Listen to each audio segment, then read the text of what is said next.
Assalamualaikum warahmatullahi wabarakatuh. Jumpa lagi dengan saya Tama dalam Ada Apa Gerangan 2. Bagaimana kabar kalian?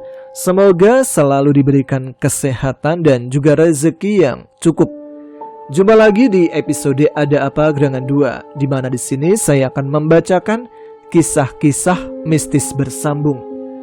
Dan kali ini saya akan membacakan sebuah cerita yang ditulis oleh Natanois yang menceritakan tentang Mbah Yono, yaitu kakeknya sendiri, yang menceritakan bagaimana pengalaman mistisnya semasa kecil dulu, yang tentu saja keadaan dan suasana desa itu tidak seperti sekarang, di mana sekarang itu desa juga udah mulai ramai, berbeda dengan dulu di mana desa itu masih sepi, jarak dari rumah ke rumah pun sangat jarang.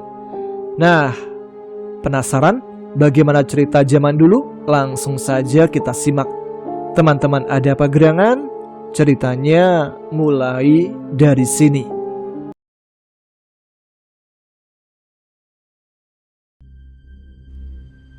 Hari ini hari Sabtu. Jadwal pramuka tetap dilaksanakan. Seperti minggu sebelumnya, diadakan kemah di sekolah dan menginap satu malam, dengan beberapa syarat yang harus disetujui oleh partisipan. Tidak boleh keluar area sekolahan, dan kalaupun keluar, harus ada pendamping dari pihak guru. Tidak disangka, hampir satu kelas semuanya setuju, dan guru harus ikut andil semuanya dalam pengamanan acara pramuka. Sepulang sekolah, Mbah Di mengajak aku ke rumah di bawah lembah kemarin. Semangat dong. Entah kenapa aku sangat menyukai tempat itu. Ya, walaupun itu tempat terakhir kalinya aku melihat wajah Ayu saat dia masih hidup, dan juga wajah Bugel saat masih berseri-seri. "Kamu suka sama kegiatan alam liar ya?" tanya Mbah di tengah perjalanan. "Iya dong Mbah, seru," jawabku bersemangat. "Kapan-kapan kalau kemah di sini saja. Kalau malam saat obor-obor itu dinyalakan, pemandangannya sangat luar biasa. Dan hobi kalian yang suka cerita horor-hororan itu bisa lebih mengena kalau di sini." "Kalau Mbah Di mengizinkan sih, nanti aku bilangin ke Pak Nur dan guru yang lainnya." "Tempat ini dikelilingi oleh tebing dan hanya memiliki satu jalan keluar masuk. Jadi, aku kira di sini lebih mudah bagi guru kalian mengawasi murid-murid bandel yang suka keluyuran, kayak kamu." "Hehe, kalau nggak keluyuran, bukan laki-laki Mbah." "Keluyuran boleh, berpetualangan juga boleh. Asal kamu ingat, ngapa-ngapain itu harus berdoa dulu. Siapa tahu tempat itu ada penunggunya atau yang lain. Jangan asal pipis di sembarang tempat. Jangan asal tendang sana-sini. Siapa tahu yang kamu tendangin itu kepala orang mati lagi." "Hehe, iya Mbah. Lagian kan dulu itu si Roy yang nemu kepala." "Pokoknya hati-hati. Itu pesan si Mbah." Buku kemarin yang aku temukan tadinya aku berikan kepada Mbah Di, dan saat ini ditaruh di salah satu rak buku di kamar rumah itu. "Belajar bahasa Belanda yang tekun," kata Mbah Di. "Kayaknya kamu penasaran dengan isi buku itu." "Mbah sendiri bisa membacanya?" "Gak bisa." "Hehe, yang pasti itu buku milik Mr. Johnson. Aku ingin tahu isinya, tapi aku sudah terlalu tua untuk belajar bahasa asing. Jadi buku itu si Mbah wariskan kepadamu." Sebenarnya aku tidak ngasih tahu bagaimana ceritanya aku menemukan buku itu. Aku merasakan kalau itu lebih baik dirahasiakan, apalagi tentang Eli. Setelah selesai membersihkan rumah, aku pun langsung berangkat ke sekolah. Pramuka, saat-saat yang paling aku tunggu, bercerita horor di tengah malam di alam bebas. Kami mendirikan tenda-tenda dan menyiapkan beberapa kayu untuk api unggun nanti malam. Setelah itu, kami baris berbaris, bernyanyi, dan mendapatkan pelatihan bagaimana caranya hidup di alam bebas, Terlebih kalau kita tersesat di hutan. Nah, penting ini. Kita mempelajari beberapa tumbuhan yang bisa dimakan dan beberapa tumbuhan beracun. Pak Nur bilang, suatu saat nanti hal tersebut pasti akan bermanfaat. Malam pun tiba, acara yang ditunggu-tunggu telah dimulai. Kita mulai mengelilingi api unggun dan tidak lupa menyimpan singkong serta jagung.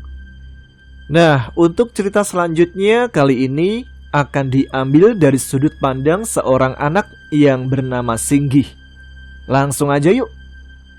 Perkenalkan dulu, namaku Singgih, tinggal di Tebo Tengah, usia 12 tahun. Cerita ini bermula saat aku bermain di makam kuno di desa Kocek. Saat itu sudah sore, sekitar jam 4. Aku dan teman-teman desa Tebo bermain grup-grupan melawan anak-anak desa Kocek. Grup-grupan itu seperti peta umpet, tetapi dilakukan secara berkelompok. Permainan itu tidak bisa selesai kalau kelompok yang jaga belum menemukan semua kelompok yang satunya. Satu kelompok bisa terdiri dari 10 orang atau lebih. Nah, kelompokku saat itu yang harus bersembunyi. Kami pun berpencar supaya tidak mudah ditemukan oleh kelompok yang satunya. Oke, untuk mempermudah ceritaku, 2 kelompok itu aku kasih nama kelompok A. Ada aku di dalamnya sebagai pemimpin kelompok. Dan kelompok B, ketua kelompoknya bernama Utama. Kelompok B mendapat giliran sebagai penjaga, dan kelompokku harus bersembunyi dari kejaran kelompok B. Karena aku berperan sebagai pemimpin, maka anak-anak aku suruh bersembunyi di beberapa tempat. Aku dan 2 anak yang lain, sebut saja mereka dengan Brol dan Bro, mencari tempat bersembunyi di makam. Makam itu sudah ada sejak zaman kolonial dulu. Wilayah makam dengan pola berundak. Ada sekitaran 6 undakan. Semakin ke atas, semakin mewah makam itu. Dan jumlah makamnya semakin sedikit. Kebanyakan makam bagian atas itu ditempati oleh keturunan Belanda dan Cina. Untuk makam pribumi di bagian paling bawah hingga ke tingkat ketiga. Kami bersembunyi di tingkat kedua. Di sana ada semacam pendopo kecil, tempat penyimpanan pendosa atau keranda mayat. Bro dan Bro memilih memanjat di 2 pohon Kamboja yang ada tidak jauh dari pendopo. Sedangkan aku bersembunyi di dalam keranda mayat. Hebat kan? Dan kebetulan pula kain penutup kerandanya terpasang. Kupikir itu tempat yang paling aman. Menurutku sih. Jadi begini cerita lengkapnya. Pada hari Kamis sekitar jam 3 sore saat bermain peta umpet dengan teman satu desaku, bersepuluh tepatnya. Di tengah permainan datang sekitar 9 anak dari desa Kocek. Utama temanku juga. Dia menantang kelompok kami untuk main grup-grupan tersebut. Karena sudah bosan bermain peta umpet biasa, maka kami setuju. Diadakanlah undian siapa yang jaga duluan. Kami menang dan kami dapat giliran untuk sembunyi lebih dulu. Kami membagi kelompok kami menjadi 3 kelompok lebih kecil, terdiri dari 3 sampai 4 anak. Lalu aku bersama 2 anak paling pemberani lainnya memutuskan bersembunyi di makam desa Tebo Tengah. Itu pertamanya sih, karena beberapa teman dari kelompok kecilku sudah pada ketangkap duluan. Kami memutuskan untuk pindah tempat. Pertama di sawah dekat kuburan, lalu pindah lagi dan pindah lagi. Karena permainan sudah tidak imbang, temanku yang lain sudah tertangkap. Untuk memenangkan permainan tersebut, karena tidak boleh tertangkap semuanya sampai waktu yang ditentukan, yaitu ketika azan maghrib, kami pun memutuskan pindah ke makam kuno yang terkenal angker di desa Kocek. Makam itu sangat luas, makam tua yang didirikan bangunan di atasnya. Berdiri berjejer sangat rapi. Pohon-pohon Kamboja tumbuh subur dan beberapa pohon andong dan adas juga sangat rimbun. Seperti yang aku ceritakan sebelumnya, 2 temanku sembunyi di atas pohon, sementara aku sembunyi di dalam keranda mayat di pendopo. Walaupun pendopo itu kecil dan hanya terisi oleh 1 keranda, pendopo itu tepat berada di bawah pohon yang sangat besar. Aku tidak tahu nama pohon itu. Jadi pendopo itu terkesan sangat angker. Karena mempunyai pemikiran itu, aku merasa tempat itu sangat sempurna untuk bersembunyi. Angin sore yang sangat sejuk bertiup pelan, menenangkan aku yang berbaring di sana. Semakin sejuk udara, aku menjadi sangat mengantuk, dan aku terlelap, terbang ke alam mimpi. "Geh, singgih, teman-temanmu udah ketangkep semuanya," panggil Utama. "Menyerahlah, ini udah mulai gelap." Dia pikir aku bodoh apa? Sebentar lagi waktunya sudah selesai. Sedikit lagi kelompokku menang. Aku menyibak sedikit kain penutup keranda itu. Kulihat Utama dan beberapa temannya mencari di sekitaran makam. Dia tidak menoleh sedikit pun ke arahku. Kututup lagi. Aman deh pokoknya. Seseorang terdengar mendekat. Aku diam dalam keadaan tegang, takut ketahuan. Mungkin itu Utama. Aku tidak berani mengintip, apalagi bergerak. Maka aku menutup mataku, berdoa supaya tidak ketahuan. Nah, begini loh anak laki-laki tuh kalau main, bukan diam di kamar cuman pegang HP, main game online. Mana seru. Lalu suara itu menjauh hingga tidak terdengar lagi. Saat itulah aku memberanikan diri untuk mengintip. Dan ternyata Utama masih di sana. Ada beberapa orang dewasa membawa obor. Mungkin mereka mau menyalakan penerangan di sekitar makam. Utama menoleh ke arahku. Dan sekejap itu pula aku menurunkan penutup keranda. Sial, ketahuan. "Gih, kamu di mana?" Utama memanggil lagi. Sepertinya dia tidak menyadari aku. Syukurlah masih aman. "Gih." Suara Utama semakin mendekat. Anjrit, ternyata emang ketahuan. "Gih." Dia membuka penutup keranda. Aku kaget bukan kepalang. Aku pun berteriak, tapi suaraku tidak keluar. Utama menatap keranda tempat aku berbaring. Namun anehnya, dia seolah tidak melihat aku sama sekali. "Aneh," katanya. "Kayaknya tadi aku lihat Singgih mengintip dari sini." "Iya, aku juga lihat," jawab salah satu temannya. "Tapi keranda ini kosong. Apa mungkin kita salah lihat?" "Mana mungkin salah lihat," jawab salah satunya lagi. "Aku juga lihat sendiri kok." "Mungkin dia menyelinap dari sudut yang tidak terlihat oleh kita. Tapi sebelah sana kan dinding pembatas unden. Mau lari kemana lagi dia?" "Ke belakang pohon itu mungkin. Coba lihat," salah satu teman Utama menyarankan. Aga," jawab yang lain. Kini mereka mengelilingi keranda tempat aku berbaring. Fikirku mereka sengaja mengisengiku. Akan tetapi, itu dia. Singgih kabur ke arah luar makam, teriak teman Utama. Refleks aku juga menoleh ke arah tersebut. Benar saja, ada sosok yang mirip dengan aku. Dari postur tubuh, rambut, bahkan pakaiannya sama persis dengan pakaian yang aku kenakan. Karena merasa ada yang aneh, aku mencoba bergerak. Apa hasilnya? Benar, aku tidak bisa bergerak. Berteriak, suaraku tidak keluar. Saking paniknya, aku sampai menangis dan memejamkan mata. Hingga aku sadari bahwa aku sudah tertidur. La ilaha illallah, la ilaha illallah, la ilaha illallah. Aku terbangun ketika mendengar suara kalimat tauhid itu. Sangat ramai. Keranda yang aku tiduri bergoyang mengiringi kalimat tauhid tadi, seolah-olah keranda itu sedang digotong.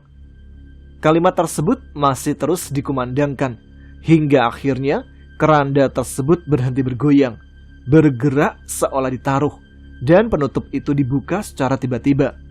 Aku memekik kaget, tapi suara tetap tidak keluar. Orang-orang yang mengangkat keranda tadi sekarang berdiri mengelilingiku. Wajahnya kaku tanpa ekspresi dan sangat pucat. Lalu mereka mengangkatku dan berupaya menurunkan aku ke dalam lubang. Aku mau dikubur hidup-hidup. "Tolong, aku masih hidup. Tolong." Akhirnya suaraku berhasil keluar. Tapi apalah daya, ternyata cuma suaraku saja yang keluar. Tubuhku sangat sulit digerakkan. Ternyata aku sudah terbungkus kain kafan.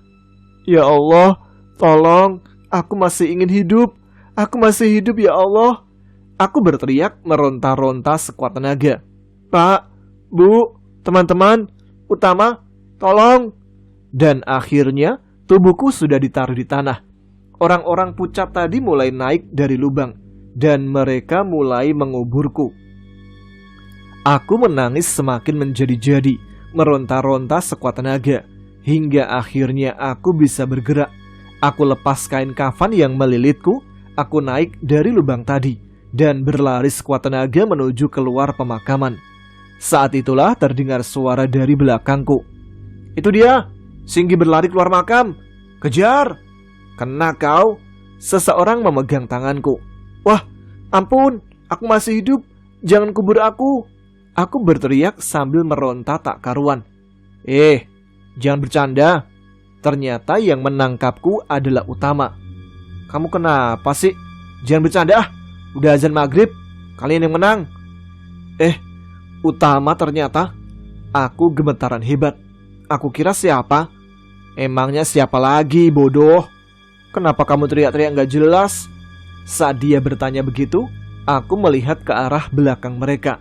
Orang-orang berwajah pucat tadi berjalan sangat cepat menuju kami. Belakang, lihat belakang, teriakku. Mereka pun menoleh. Seketika, kami semua berteriak ketakutan dan berlari keluar makam. Saat di tengah-tengah pemukiman warga kocek, Utama bertanya kepadaku ada apa, kenapa aku bisa teriak-teriak dan siapa orang-orang pucat tadi. Karena tidak tahu siapa mereka, aku pun tidak bisa menjawabnya. Aku hanya menceritakan bagaimana aku tertidur di keranda, dibungkus kain kafan dan mau dikubur. Temanmu yang lain juga melihat orang-orang pucat itu? Tanyaku. Iya, bahkan anak-anak dari kelompokku juga melihat semua. Jadi yang pasti itu bukan sekedar mimpi, jawabnya. Nah, begitulah kisah Singgih. Singgih juga teman sekelasku. Kami sebelumnya tidak akrab dan baru pertama kali ini kami berbicara panjang lebar. Dan yang pasti cerita tadi sulit untuk dijelaskan. Aku tertidur di keranda, melihat aku sendiri berlari menuju keluar makam. Utama dan yang lainnya mengejar. Aku yang berhasil lolos dari liang kubur dan berlari menuju keluar makam. Ternyata yang Utama kejar bersama yang lainnya anak yang mirip aku. Yang aku lihat dari keranda, ternyata aku sendiri. Kamu tidak mengecek ke sana lagi? Tanya Evi. Misalnya melihat lubang yang akan dibuat menguburmu? Aduh, ampun deh. Buru-buru ke sana lagi. Lewat depannya aja udah ampun-ampunan aku. Gak berani. Ngeri deh. Udah, sampai sini aja ceritaku. Yang lain ada yang mau cerita juga nggak? Tanyaku. Aku? Namaku Puji Astuti, umur 12 tahun, lahir di kota Malang. Aku tinggal di desa Tebo Selatan, dekat pondok pesantren yang sedang dibangun. Beberapa tahun yang lalu, ada kecelakaan di dekat rumahku. Korban adalah ibu rumah tangga dan anaknya yang umurannya sekitar 4 tahunan. Dia tergolong orang kaya. Dibuktikan dengannya, dia punya rumah yang lumayan besar dan punya halaman rumah yang luas. Dikisahkan oleh beberapa tetangga, termasuk keluargaku, pada suatu hari, tepatnya pagi hari, saat itu sang ibu tersebut sedang mencuci baju di dekat sumur belakang rumahnya. Karena sedang fokus mencuci, ibu itu tidak tahu kalau anaknya itu sudah bangun tidur. Anaknya itu menyusul ibunya ke belakang. Entah apa yang terjadi selanjutnya. Tiba-tiba ibu itu terkejut saat mendengar suara benda tercebur ke sumur. Dan lebih terkejutnya lagi, saat itu juga dia mendengar teriakan anak kecil. Dia langsung sadar kalau yang tercebur itu adalah anaknya. Tanpa pikir panjang, sang ibu itu pun ikut melompat ke dalam sumur. Dia berupaya menolong anaknya. Tapi naas, kejadian itu tidak diketahui oleh orang lain, termasuk suaminya. Hingga siang hari, sang suami baru tersadar kalau saat itu dia belum bertemu dengan istri dan anaknya. Singkat cerita, sang suami itu mencari istrinya. Dia pergi ke tetangga-tetangganya. Dia beranggapan kalau istrinya itu sedang keasikan ngobrol. Tapi hingga sore harinya, dia tidak menemukannya. Dia juga bercerita, saat sore hari itu, karena seharian kesana kemari mencari istrinya, dia merasa sangat gerah dan memutuskan untuk mandi. Dia melihat cucian baju yang belum selesai dikerjakan tergeletak di sana. Sesaat kemudian, pandangannya tertuju pada sumur itu. Dan benar saja, apa yang dia khawatirkan. Waktu dia melongok ke dalam sumur, dia mendapati dua tubuh orang-orang yang dia cintai telah mengambang di dasar sumur. Mereka kehabisan oksigen sehingga tewas di tempat. Sang suami berteriak sekencang-kencangnya sehingga para tetangga berlarian menghampirinya. Dan didapati sang suami tersebut sudah pingsan di dekat sumur. Tubuh sang istri bersama anaknya itu berhasil dikeluarkan dan pemakaman pun dilakukan saat itu juga. Para tetangga menanyai kejadian tersebut dan tidak ada satupun yang percaya kalau itu adalah sebuah kecelakaan saja. Tetangga-tetangga beranggapan sang suami sengaja membunuh istri dan anaknya dan pura-pura mencari istrinya saat kejadian tersebut. Alasan apa sehingga sang suami tega membunuh sang istri dan anak? Tidak ada satupun yang bisa menjawabnya. Mereka menuduh atas dugaan praduga saja tanpa adanya bukti sama sekali. Semakin hari, gosip dan sindiran para tetangga-tetangga semakin menjadi. Bahkan kali ini, keluarga sang istri juga keluarganya sendiri ikut-ikutan mencurigainya. Mungkin dia merasa stres karena sudah kehilangan dua orang yang dicintainya. Dia juga dituduh yang telah membunuhnya. Tidak ada satu orang pun yang mempercayai omongannya. Sampai di hari ketujuh kematian sang istri, sang suami akhirnya ditemukan tak bernyawa di dasar sumur. Ada surat wasiat. Dia menceritakan bagaimana beratnya kehilangan dua orang tercintanya dan bagaimana kejamnya para tetangga serta semua keluarganya telah menuduhnya yang telah membunuh anak dan istrinya. Dia sudah tidak sanggup lagi menanggung beban itu dan memutuskan untuk menyusul kedua orang terkasihnya. Yang membuat hati para tetangga dan keluarganya terluka dan menyesal, di surat wasiatnya tertulis bahwa dia telah memaafkan semua orang yang telah menuduhnya tanpa terkecuali. Namun, penyesalan dua keluarga itu tidak berlangsung lama, terbukti dengan adanya konflik di kedua keluarga. Sebenarnya rumah tersebut dibangun di atas tanah milik sang suami dan dibangun dengan uang pribadi sang suami. Tapi rumah itu atas nama sang istri, sehingga keluarga sang istrilah yang menempati rumah itu. Ya, dimulai dengan drama-drama pertengkaran dua keluarga itu dulu.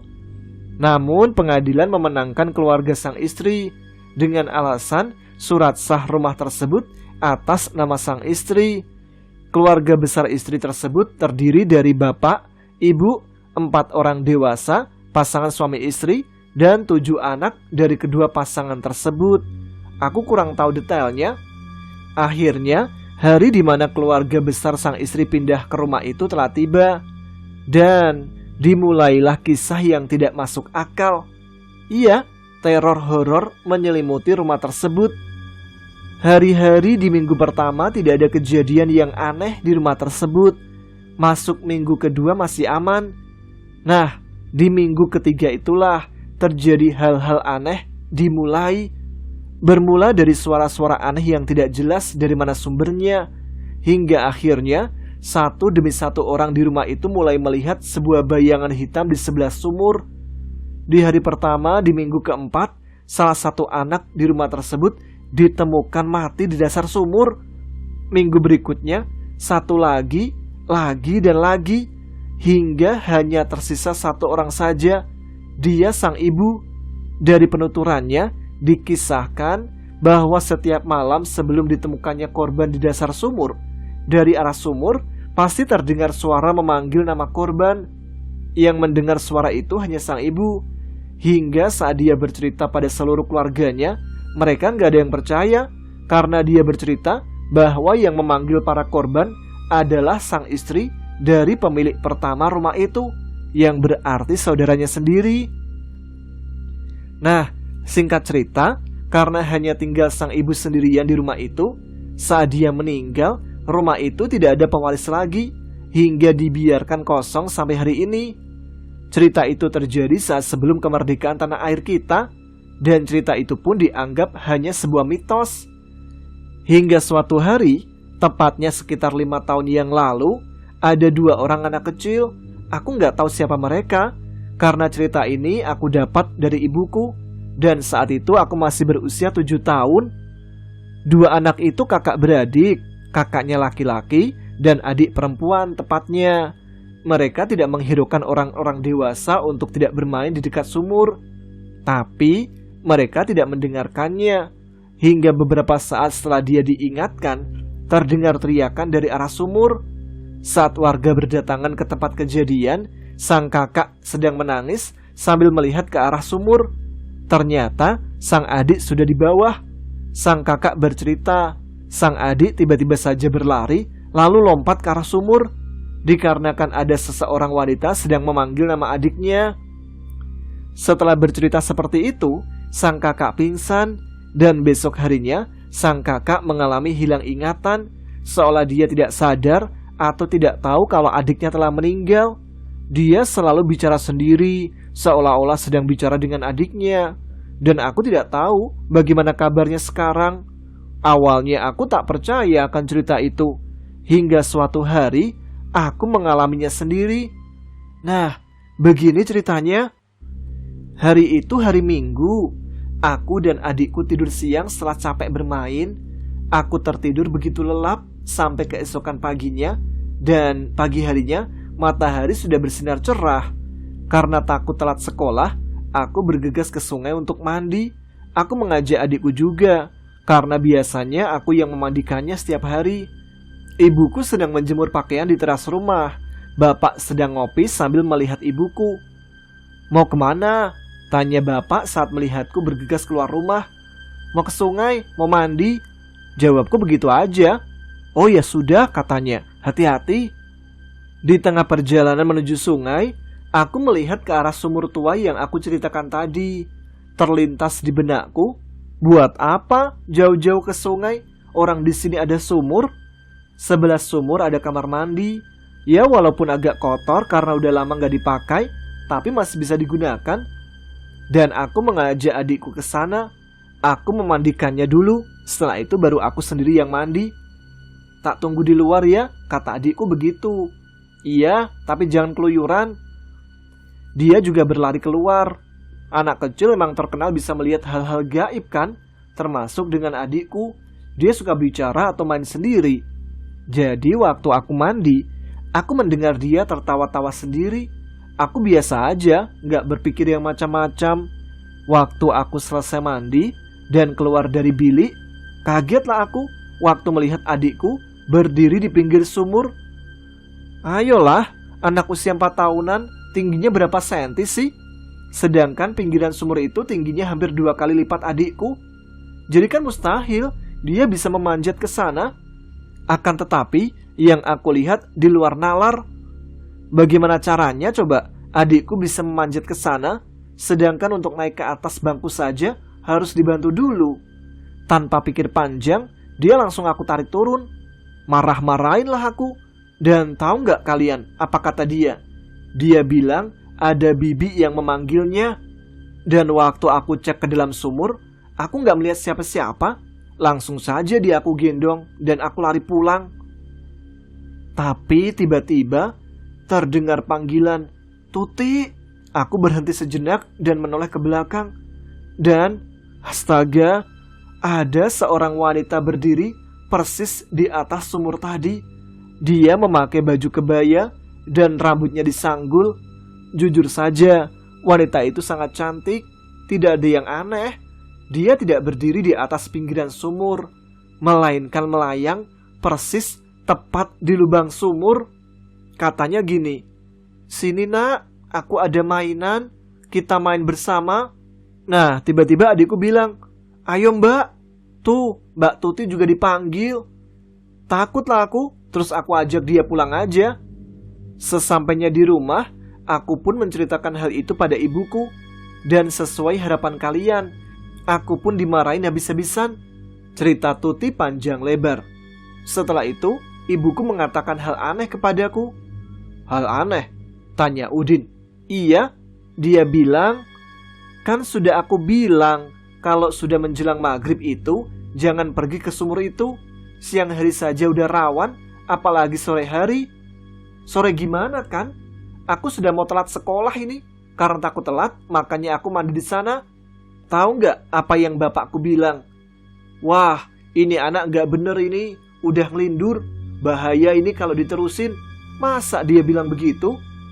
Sekarang masih sore, kata ibu malah begitu. Dan setelah itu terdengar suara azan. Dari situlah aku percaya kalau hari masih sore. Selanjutnya ibuku mewanti-wanti kepadaku untuk tidak main lagi, atau apalah keperluanku. Memang ya, anak kecil itu bisa melihat hal-hal gaib. Seperti kamu juga bisa melihatnya kan? Kata Evi memotong kata-kataku. Iya ya, tapi akhir-akhir ini udah enggak kok. Mungkin setannya udah bosen kali sama aku. Hus, ingat Yon, setan jangan dipecandain, kata Evi. Iya. Terus setelah itu gimana kelanjutannya Tut? Aku udah gak pernah kesana lagi. Yang pasti rumah itu sekarang dibangun ulang, mau dijadikan pondok pesantren. Kalau sumurnya kayaknya masih dipakai sama mereka. Udah, kayaknya segitu aja ceritaku. Selanjutnya giliran aku yang bercerita. Namaku Mahardika Pangestu, tinggal di barat Masjid Al-Barokah. Seperti kalian, umurku 12 tahun. Aku juga mau cerita. Kira-kira begini. Malam itu aku terbangun oleh suara seseorang yang memanggilku. Dika. Karena merasa sangat mengenal suara itu, aku pun bergegas ke depan. Dika, dia masih memanggil. Siapa? Aku tanyakan. Ini aku, Angga, bukain pintu, jawab suara itu. Karena Angga kan adalah teman sekelas dan tetanggaan denganku, mana mungkin lah aku tidak membukakan pintu. Ada apa malam-malam begini ke rumah? Tanyaku ke dia. Kamu dengar sesuatu? Apaan? Udah, coba dengar-dengar dulu, tanya dia kayak gitu. Terus aku menuruti kata-kata Angga. Aku mencoba memfokuskan pendengaranku. Agak lama setelah itu, aku seperti mendengar sesuatu. Bener, ada suara aneh, suara banyak orang, seperti di tengah pasar, kataku kemudian. Aku penasaran sumber suara itu dari mana. Ayo kita cari. Jangan bercanda, jam berapa ini? Gak tahu, di rumah gak ada jam. Pokoknya ayo deh. Kamu bawa obor, aku ambil juga bentar. Dan beberapa saat kemudian, kami berdua sudah berada di jalan. Malam itu sangat dingin. Kabut tebal menyelimuti desa Mulyorejo. Biasanya di depan rumah penduduk ada cahaya lampu templek. Namun hari itu tidak ada sama sekali, sehingga membuat malam itu semakin mencekam. Dua cahaya temaram dari dua obor yang kami bawa adalah satu-satunya sumber pencahayaan. Kami berjalan sambil berusaha mendengarkan dari mana asal suara hiruk pikuk itu. Kami menuju ke arah timur Masjid Al-Barokah, masjid yang biasanya ada pencahayaan sampai subuh. Malam itu pun di sana tidak ada cahaya sama sekali. Di perempatan jalan, kami menuju utara. Di ujung jalan kan ada tikungan ke arah timur yang menuju sekolah kita. Akan tetapi, suara itu ternyata masih terus ke utara. Karena sudah tidak ada jalan, kami pun menerobos semak belukar. Tidak jauh dari di mana kami menerobos semak, di depan kami ada cahaya sangat terang. Aku sempat heran, karena dari arah tersebut, saat kami masih di jalan, tidak ada tanda ada sesuatu dari sana, apalagi cahaya. Kami mendekati lagi, dan alangkah terkejutnya kami. Di depan mata kami ada sebuah pasar besar, sangat ramai sekali. Banyak orang jualan makanan, sayuran, dan lebih banyak lagi orang-orang yang berlalu lalang. Kami memutuskan untuk melihat-lihat pasar itu. Seharusnya, di mana saat ini ada pasar malam yang kami datangi, adalah sebuah jurang yang memisahkan desa Mulyorejo dan desa Tebo Utara. Saat kami berkeliling, ada seorang yang menawarkan dagangannya. Le, satenya le, masih panas, enak buat makan, kata abang penjual sate. Maaf bang, kami tidak punya uang, apalagi membawanya, jawabku begitu. Mendengar jawabanku, abang sate tersebut langsung diam tanpa ekspresi, menatap kami dengan tatapan kosong. Lalu pedagang yang lain menawarkan dagangan mereka. Aku menjawab dengan jawaban yang sama. Lantas ekspresi mereka pun jadi sama persis dengan abang-abang yang lain. Kami masih belum menyadari ada hal yang aneh dan melanjutkan jalan-jalan kami. Tidak lama kemudian, aku tersadar bahwa kami terpisah di tengah jalan. Aku berteriak memanggil Angga, tapi tidak ada jawaban dari arah manapun. Aku pun berkeliling sendiri sambil mencari Angga. Pada saat itulah aku menyadari semua orang yang ada di pasar tersebut diam dan hanya menatap aku dengan tatapan mata kosong. Kemanapun aku melangkah, tatapan mereka mengikutiku. Karena takut, aku memutuskan untuk meninggalkan Angga. Aku berencana untuk pulang sendiri. Nah, di sini keanehan yang lain terjadi. Di mana aku tadi masuk ke pasar, di sana tidak ada jalan sama sekali. Tidak ada semak yang aku lewati tadi. Hanya kegelapan total di depan sana. Aku mencari jalan lain. Namun di semua sudut pasar, di sana tidak ada jalan keluar, semak atau yang lain. Hingga akhirnya aku kembali ke tempat abang sate tadi. Sial, ternyata Angga ada di sana. Aku pun menyapanya. Dari tadi dipanggilin, kenapa kamu nggak jawab? Tanyaku penuh emosi. Angga lantas menoleh ke arahku dan dia menjawab, aku lapar, jadi aku beli sate. Katanya tadi nggak bawa uang. Abang ini mau kalau satenya aku beli pakai ini. Dia menunjuk ke perutnya. Astaga, dan tahu nggak? Perut Angga bolong. Kamu lapar juga kan, Dik? Beli aja pakai isi perutmu. Angga bicara dengan tatapan kosong juga. Dan saat itulah aku berlari ke arah aku masuk pasar tadi. Di sana masih tetap kosong, tapi aku memberanikan diri untuk menembus kegelapan total tersebut. Aku berlari cukup lama, sangat lama pokoknya. Gak tahu seberapa lama, pokoknya lama lah. Hingga akhirnya di depan sana ada seberkas cahaya. Aku menuju cahaya tersebut. Semakin dekat, ternyata itu cahaya dari sebuah obor. Aku bersyukur ada orang lain. Begitu dekat, ternyata yang membawa obor itu adalah Angga. Kenapa kamu lari-lari? Tanya Angga dengan tatapan kosong. Kenapa kamu meninggalkan aku di sana? Aku pun berbelok ke arah kanan dan terus berlari. Hingga akhirnya aku berhasil keluar dari kegelapan. Kini aku sudah berada di pojok jalan di mana aku masuk ke semak tadi. Tanpa pikir panjang lagi, aku terus berlari ke arah rumah. Hingga sampai di rumah, keluargaku melihatku dengan tatapan cemas. Dari mana kamu tengah malam begini?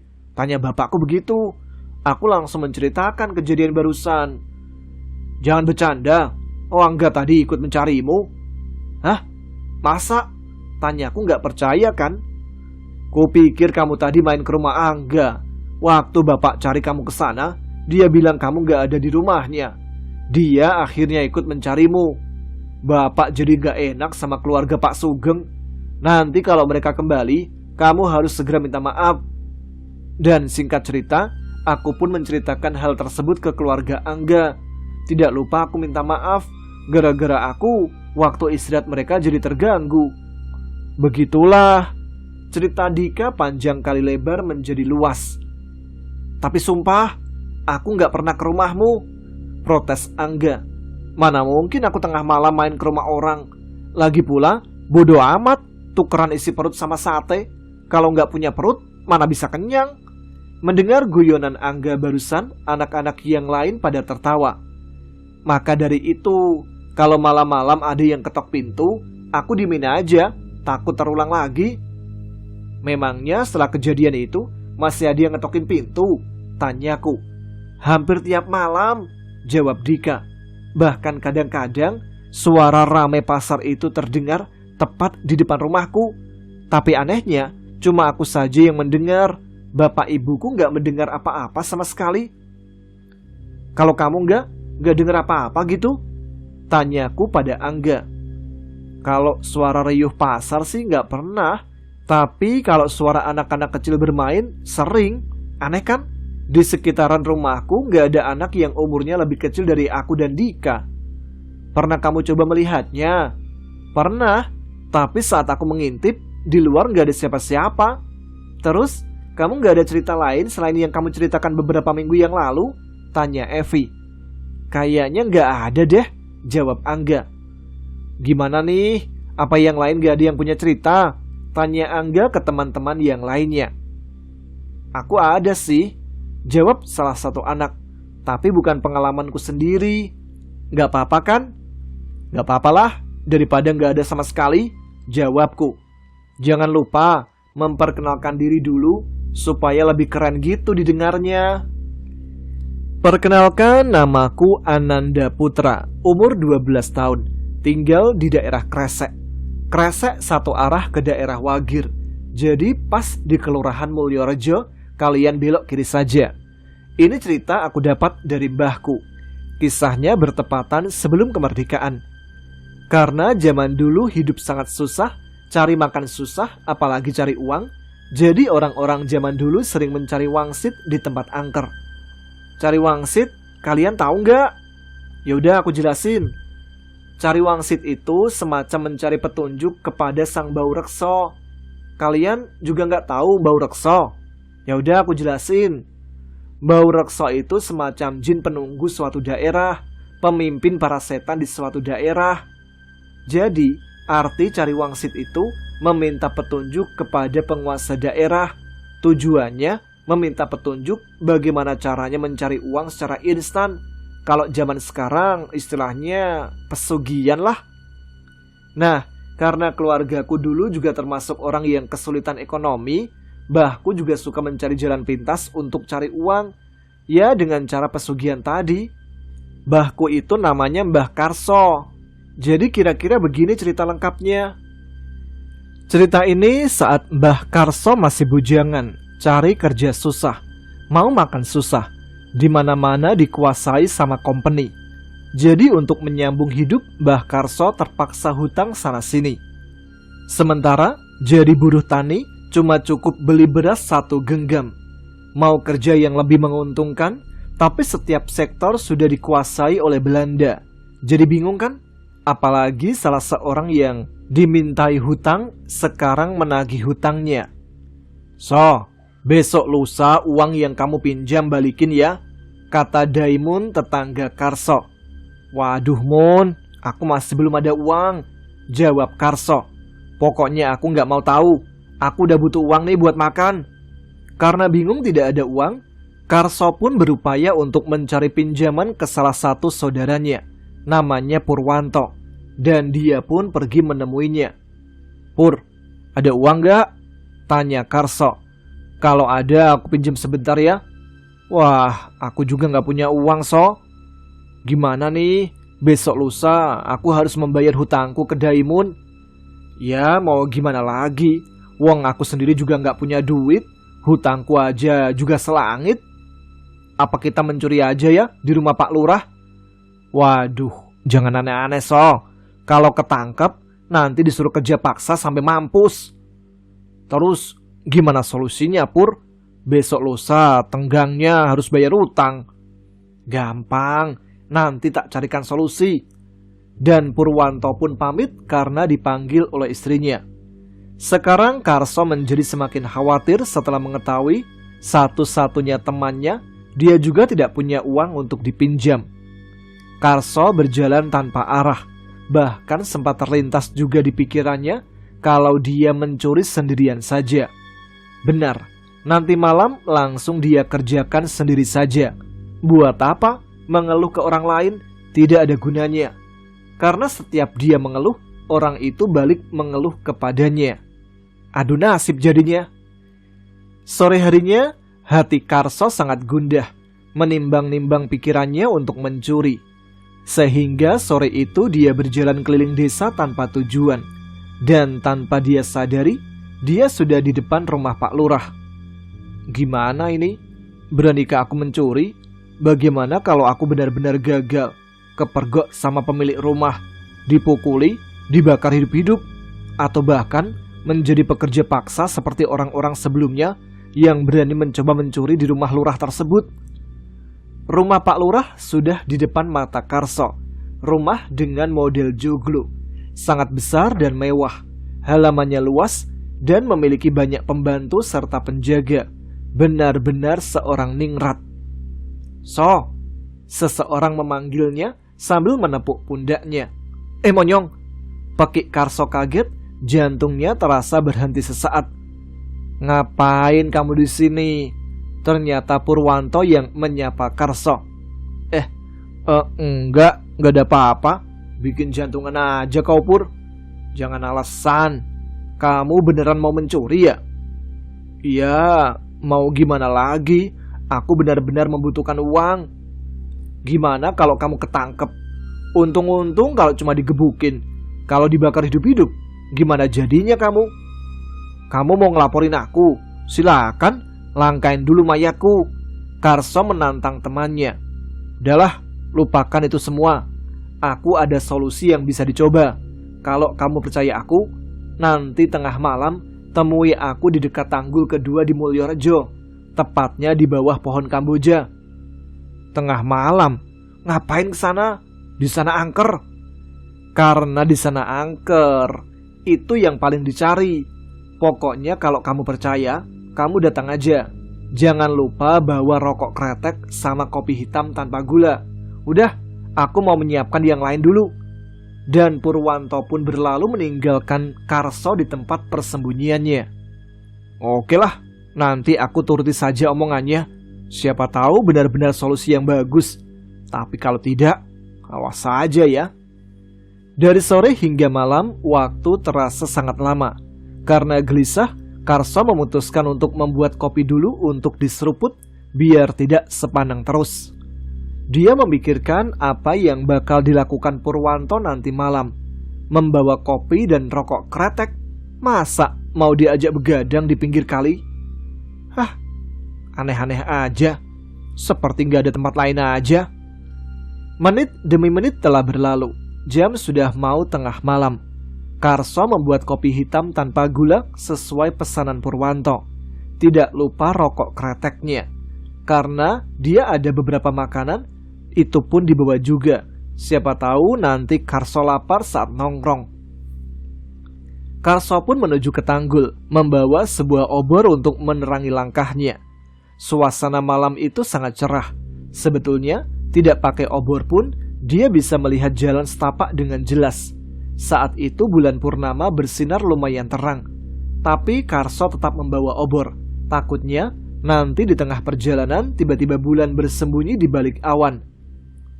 Singkat cerita, Karso pun sampai di tanggul dan melihat ke sekeliling. Tidak terlihat tanda-tanda adanya Purwanto. Bahkan di bawah pohon yang mereka sepakati. Hampir 1 jam Karso menunggu Purwanto, namun dia tak kunjung menampakkan batang hidungnya. Sialan, dia pasti ngerjain aku supaya aku gak jadi mencuri. Atau jangan-jangan dia sendiri yang mencuri di rumah Pak Lurah. Dia kan juga cerita kalau dia sendiri juga butuh uang. Dia takut kesaingi rupanya. Awas kau Pur. Karena merasa sudah cukup lama, Karso memutuskan untuk kembali saja. Dia berniat menjalankan aksi yang sudah dia rencanakan. Ketika Karso mau beranjak pulang, dari arah kejauhan ada seberkas cahaya kecil yang mendekat. Ada orang menuju ke arahnya. Itu Purwanto. Dia membawa ayam jago berwarna hitam legam, beras berwarna kuning, dan bunga 7 rupa. Kukira kau ngerjain aku Pur, kata Karso saat Purwanto sudah sampai di tempatnya. Ya enggak lah, kan udah aku bilang kalau aku punya solusi. Memangnya kita mau ngapain malam-malam begini di pinggir sungai? Mau mancing? Menongkrong? Mana bisa ini disebut solusi? Udahlah, diam. Kamu bawa apa yang aku pesan? Bawa? Sekalian aku bawain ubi bakar. Astaga, kebetulan banget aku pas lapar. Minta sedikit lah. Udahlah, jangan bertele-tele. Jelaskan, kita mau ngapain di sini? Kita mau gerandong. Baik, sampai di sini dulu cerita dari Mbah Yono ketika kecil dulu yang mengalami banyak kejadian-kejadian horor, baik itu di kampungnya maupun di tempat lain. Ceritanya masih panjang, jadi aktifkan notifikasinya biar tidak ketinggalan. Terima kasih buat teman-teman Ada Pagerangan yang selalu menyimak setiap episode Ada Pagerangan. Jangan lupa like dan share video ini. Pastinya tuliskan komen, tunjukkan eksistensi kalian. Ya sudah, sekarang saya harus pamit. Jumpa lagi di episode selanjutnya. Tetap semangat, jaga kesehatan. Wassalamualaikum warahmatullahi wabarakatuh.